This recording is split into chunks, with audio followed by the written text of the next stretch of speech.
Jenny's Magic Sketchbook 23, The Lonely Human Robot. Story by S. Nova, illustrations by Chad GPT. 1. The Quiet Planet. Jenny landed on a tiny, quiet planet, so small it reminded her of the Little Prince's world, but just a little bigger. On that lonely patch of ground, an old wooden chair faced the endless sky. A robot sat upon it, perfectly still. Jenny approached carefully. "Hi, what are you doing out here?" The robot turned sharply. "I'm not a robot," he snapped. "I used to be human." 2. Why he lives alone. His voice sank into a tired, aching whisper. "My body became mechanical, and people stopped seeing me as human. They treated me like a machine." He looked up at the empty sky. "So I left everything behind and came here, to a planet where no one could hurt me anymore."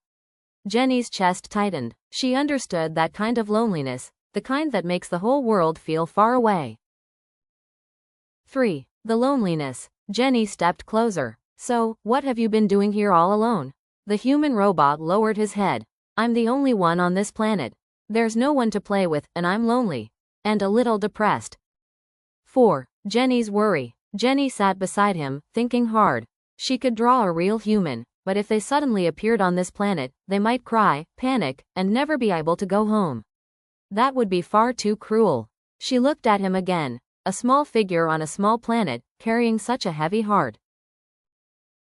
5. Jenny's decision. Jenny stood with a gentle resolve. "I'll make a friend who understands you as if they were human," she said softly.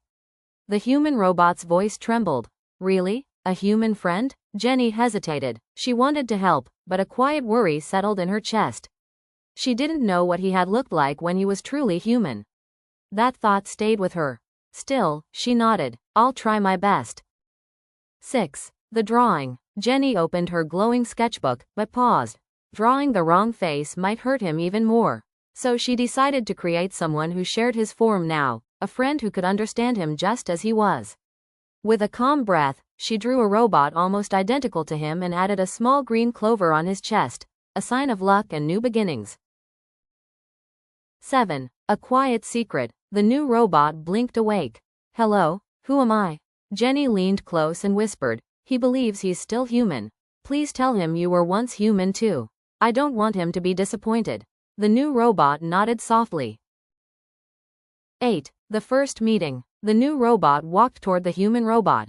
"Hi," he said softly. "I was once human too, like you."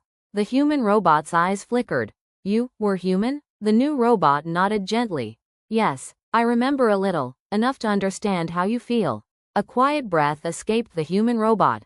"You understand me?" "I do," the new robot said. 9. Shared Memories. The two robots sat beneath the stars. Human robot. "Those days when we were human, they were precious." New robot. "I know. Now we can understand each other." Their voices sounded like two old friends meeting again after a long time. 10. Jenny's Peace. From a distance, Jenny watched in relief. The two robots sat close, their shoulders almost touching, something this tiny planet hadn't seen in a very long time. She had asked him to tell a small lie, but if it protected the human robot's heart and brought him real happiness, then it was worth it. For the first time since she arrived, the planet didn't feel so lonely anymore. 11. New Companions. The robots turned toward Jenny. Human robot. "Jenny, thank you. I'm not lonely anymore. I finally have someone who hears me." New robot. "And I won't let him be alone again. We'll look out for each other." Jenny smiled warmly. Two figures standing together. It was all she had hoped for. 12. Parting Blessings. Jenny rose into the sky. "May the luck of that four-leaf clover follow you both," she called. The two robots stood side by side, waving. "Thank you, Jenny." As the planet slowly turned beneath her, Jenny felt it. A tiny world that had once been silent was glowing again. Not with machines, not with sadness, but with friendship,